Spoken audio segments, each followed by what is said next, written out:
bonsoir. Bonsoir. Près d'une centaine de feux sont jugés hors de contrôle au Canada, une situation historique et pourtant ce n'est pas la première fois que le pays est touché par des incendies. Comment pouvons-nous l'expliquer ? Alors la situation actuelle, elle est favorisée par la sécheresse en fait, hein, la sécheresse à la fois des sols et de la végétation. Ce qu'il faut bien comprendre en fait, c'est que lorsque les températures augmentent, elles viennent exacerber les processus d'évaporation de l'eau, à la fois du sol et de la végétation.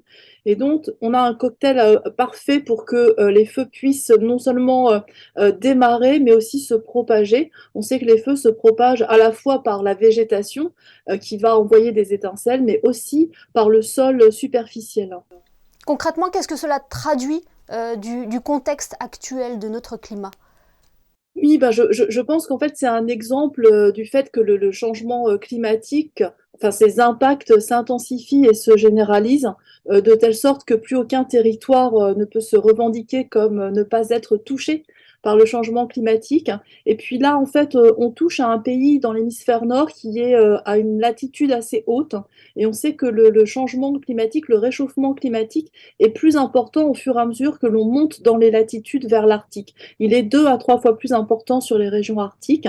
Et donc là, je pense qu'on illustre un des impacts du réchauffement climatique sur les massifs forestiers. Oui, forcément, c'est une conséquence sur l'écologie parce que on connaît le rôle des forêts dans notre écosystème, hein. Oui, bien sûr, là, lorsque l'on détruit une forêt, on pense à la végétation, mais c'est tous les écosystèmes qui sont abrités dans ces forêts qui sont détruits. La forêt en elle-même, elle va se régénérer en plusieurs décennies. Je dirais la bonne nouvelle, c'est qu'une forêt qui se régénère, elle absorbe plus de dioxyde de carbone qu'elle en rejette, mais effectivement, tous les écosystèmes qui étaient abrités sont complètement détruits et certains ne vont pas se régénérer aussi facilement. Alors ces incendies impactent d'autres pays à des milliers de kilomètres du Canada. On l'a vu à New York et aujourd'hui en Norvège avec ce brouillard orange. Comment cela est-ce possible ? Alors pour nous climatologues, c'est pas du tout étonnant. En fait, c'est à cause de la circulation atmosphérique de grande échelle.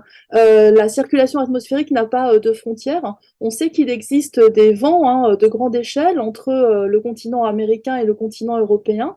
Ces masses d'air, en fait, vont traverser l'océan Atlantique. Elles sont chargées d'humidité. On en parle souvent pour notre météo quotidienne, pour l'apport des pluies, mais elles sont aussi chargées en polluants et là en particules de suie. C'est ce qui explique en fait cette couleur du ciel particulière.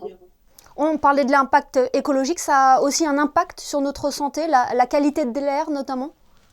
Alors bien sûr, la qualité de l'air, elle est affectée parce que vous avez dans ces masses d'air qui nous arrivent, je vous l'ai dit, des particules de suie, vous avez des polluants, vous avez du monoxyde de carbone. Donc effectivement, notre qualité de l'air est impactée, elle est impactée ponctuellement et bien sûr, si cela durait, ça impacte bien sûr notre santé.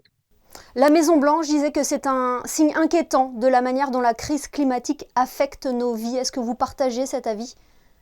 Alors oui, bien sûr, mais je dirais que c'est pas uniquement ce feu qui nous alerte en fait, hein. Ça fait plusieurs décennies que les climatologues et les rapports du GIEC qui se succèdent alertent à la fois sur ce changement climatique et sur les impacts qui vont s'intensifier. Donc il y a les incendies, mais il y a tous les événements extrêmes de type vague de chaleur, sécheresse, inondations pluie torrentielles. Et donc je crois que depuis quelques années, en particulier depuis 2022, en tout cas sur le territoire français, on réalise que nous ne sommes pas à l'abri des impacts du changement climatique, mais vraiment pour nous, ce n'est pas une surprise, hein.